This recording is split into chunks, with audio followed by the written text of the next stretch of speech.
Assalamualaikum warahmatullahi wabarakatuh. Perkenalkan, nama saya Dina Nur Azni. Di sini saya akan menceritakan tentang kisah haru perjalanan Nabi Hud melawan kaum Ad yang sombong.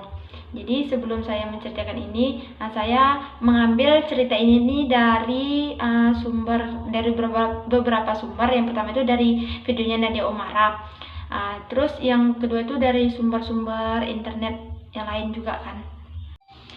Nabi Hud ini adalah nabi keempat setelah Nabi Adam, Idris, Nuh, dan Hud.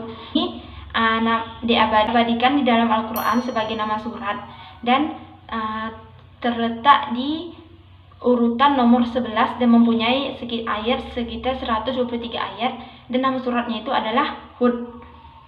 Jadi kisah Nabi Hud ini sangat menginspirasikan bagi kita semua kan. Itu karena bukan karena beliau ini adalah seseorang yang istimewa yang diturunkan oleh Allah untuk menaklukkan akhlak kaum Ad gitu, tapi karena kisah perjuangan beliau gitu, yang dalam menaklukkan itu penuh perjuangan banget gitu kan, karena dalam menyebarkan agama Islam kepada kaum Ad tersebut gitu, beliau itu banyak mendapatkan cacian, cemoohan, hinaan, begitu sampai ada perlakuan kasar gitu kepada beliau, tapi beliau nggak gentar gitu, tetap mau menyebarkan agama Allah ini gitu, agar mereka tuh lebih taat lagi kepada Allah gitu. Ini pada nggak sabar kan mendengar cerita mulai dari beliau lahir sampai beliau wafat, dan juga perjuangan beliau itu dalam menaklukkan akhlaknya kaum Ad tersebut gitu. Jadi menceritakan tentang kisah Nabi Hud ini tidak lari dari kisahnya Nabi Nuh alaihissalam, dikarenakan Nabi Hud ini adalah cucu dari Nabi Nuh alaihissalam, berkat keturunan dari Sam bin Nuh gitu. Allah memberikan anugerah kepada sebagian kaum yang diberikan kehidupan yang lebih baik, dan kaum tersebut adalah yaitu kaum Ad tersebut gitu. Kaum ini hidup di gurun pasir Al-Ahqaf, dan lebih tepatnya itu di sebelah utara Hadramaut, antara Oman dan Yaman. Sebetulnya kaum Ad ini dia tuh ada dua. Yang pertama itu kaum Ad awal atau kaum Ad pertama yang mempunyai ibu kota Iram, dan Ad kedua itu hidup setelah kaum Ad pertama itu musnah gitu. Dan Nabi Hud ini dia berdakwah pada saat kaum Ad kedua ini gitu. Sebagaimana difirmankan oleh Allah Subhanahu wa taala bahwa kaum Ad ini dia tuh banyak dilimpahkannya rahmat oleh Allah Subhanahu wa taala, berupa kayak seperti kemakmuran negeri kan, terus kecerdasan, kesuburan tanah, terus bentuk fisik yang begitu kuat gitu kan. Cuma sampai di situ saja. Berkat kecerdasan yang mereka miliki itu, mereka itu bisa membangun gedung-gedung besar gitu kan, dengan arsitektur yang tinggi gitu. Padahal pada saat itu tuh nggak ada itu yang namanya yang alat-alat besar gitu kan, alat-alat berat untuk bangun rumah gitu kan. Tapi mereka bisa karena berkat kecerdasan mereka yang mereka miliki gitu. Di tengah kenikmatan yang mereka rasakan, bukan rasa syukur yang mereka tunjukkan kepada Allah Subhanahu wa taala, tapi sayangnya rasa angkuh dan rasa sombong yang mereka tunjukkan. Saking angkuhnya, sampai di puncak keangkuhan yang mereka tunjukkan, mereka mengatakan tidak ada yang lebih kuat di muka bumi ini selain mereka. Parahnya lagi, mereka itu sampai menyembah berhala, dan saking parahnya itu ya, mereka itu memberikan 3 buah berhala mereka itu dengan memberi nama Sam, Samudra, dan Hara. Itu saking parahnya, saking mereka itu meyakinkan bahwa berhala mereka itulah yang memberikan mereka tuh kemakmuran hidup gitu, bukan kepada Allah gitu. Jadi inilah latar belakang dari cerita kaum Ad tersebut gitu.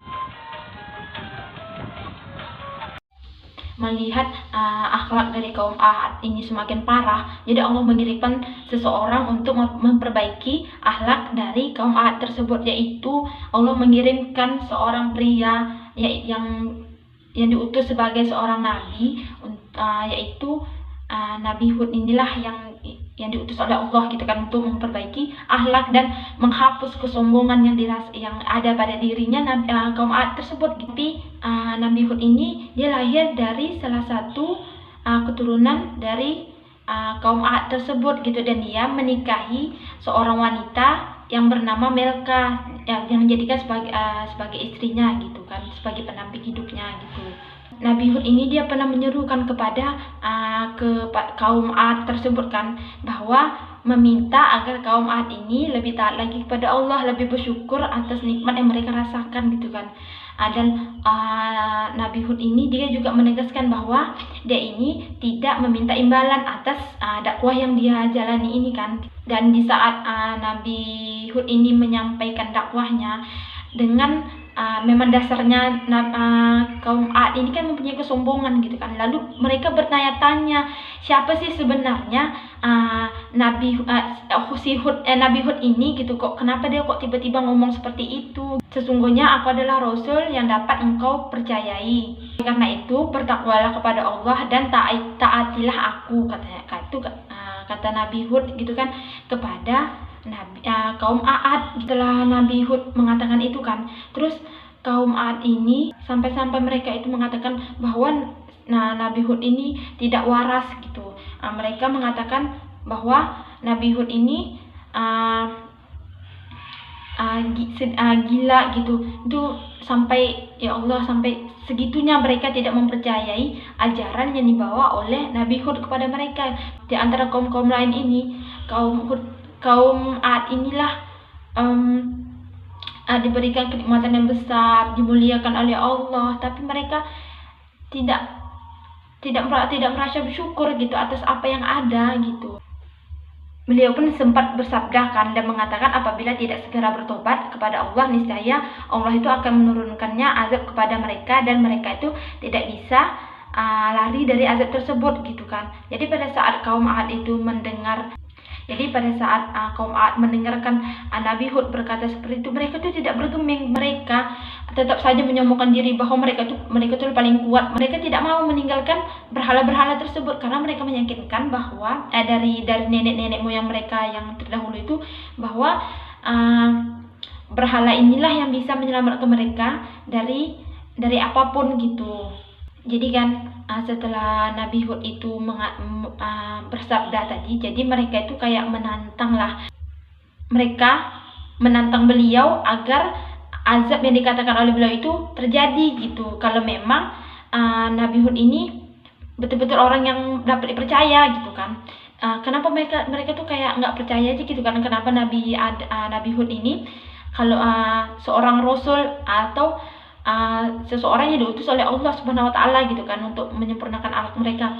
Karena pada saat itu Nabi Hud dia hanya berpenampilan seperti rakyat biasa, tidak ada bedanya sama mereka gitu, dengan berpenampilan seperti apa adanya. Dan gitu pada saat itu pun Nabi Hud itu dia belum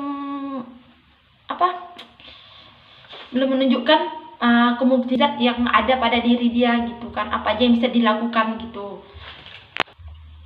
Dan pada akhirnya itu mereka itu meminta kepada Nabi Hud untuk menyegerakan azab yang dikatakan oleh Nabi Hud tersebut gitu kan. Mereka tuh kayak menantang gitu kan, kalau memang engkau orang baik, orang benar, maka cepatlah datang azab tersebut gitu. Jadi mereka tuh kayak seolah-olah menantang gitu, kayak nggak percaya gitu kan, kalau memang dia tuh kayak membuktikan bahwa Nabi Hud ini tidak bisa berbuat apa-apa gitu. Hanya mereka meyakinkan bahwa hanya berhala mereka lah yang sanggup melakukan itu gitu. Kalau memang Hud ini orang benar gitu, orang baik, orang yang bisa dapat dipercaya. Mendengar perkataan kaum Ad yang sombong, dan pada akhirnya itu Nabi Hud itu berkata kan, sungguh sudah pasti kamu akan ditimpa azab dan kemarahan oleh Allah Subhanahu wa taala. Apakah engkau sekali ingin berbantah denganku tentang nama-nama berhala itu? Kamu beserta nenek moyang menamakan padahal Allah itu sesekali tidak menurunkan hujat. Hujah itu maksudnya itu kayak tanda, dalil atau bukti gitu kan. Untuk itu maka tunggulah azab itu, sesungguhnya aku juga termasuk orang yang sedang menunggu bersama kamu gitu. Ketika Allah melihatkan dakwahnya Nabi Hud ini tidak diindahkan oleh kaum Ad tersebut, maka Allah menurunkanlah azab dengan sesuai permintaan mereka. Mereka kan mereka kan sempat mengatakan kepada Nabi Hud bahwa kalau memang Nabi Hud ini orang baik, maka cepatlah turunkan azab tersebut, maka dikabulkan oleh Allah. Dengan mudahnya Allah menurunkan azabnya kepada mereka gitu. Yaitu azab pertama itu mereka dilanda kekeringan, betul-betul kekeringan. Mereka itu bahkan sumur-sumur, sungai-sungai mereka semuanya kering. Mereka tidak mendapatkan air sedikit pun. Sampai tumbuhan, sayur-sayuran, buah-buahan mereka itu mati. Kenapa? Karena mereka tidak mendapatkan air gitu. Sampai hujan pun berhenti dalam waktu yang cukup lama. Setelah itu kan, setelah azab Allah itu datang, terus kembalilah lagi kan Nabi Hud itu menyeru kepada mereka agar mereka itu segera bertobat lagi kepada Allah gitu. Tapi karena memang dasarnya mereka itu memang dasar sifat angkuhnya mereka itu memang udah mendarah daging gitu kan. Jadi mereka tuh tetap nggak mau untuk bertobat, tetap nggak mau taat kepada Allah. Dan karena setelah itu azab kedua pun datang. Itu pun waktunya tuh nggak lama dari azab pertama itu turun itu gitu. Setelah itu kan datanglah kan awan hitam gitu kan, datang ke daerah mereka. Jadi mereka tuh menyangka bahwa awan hitam tadi itu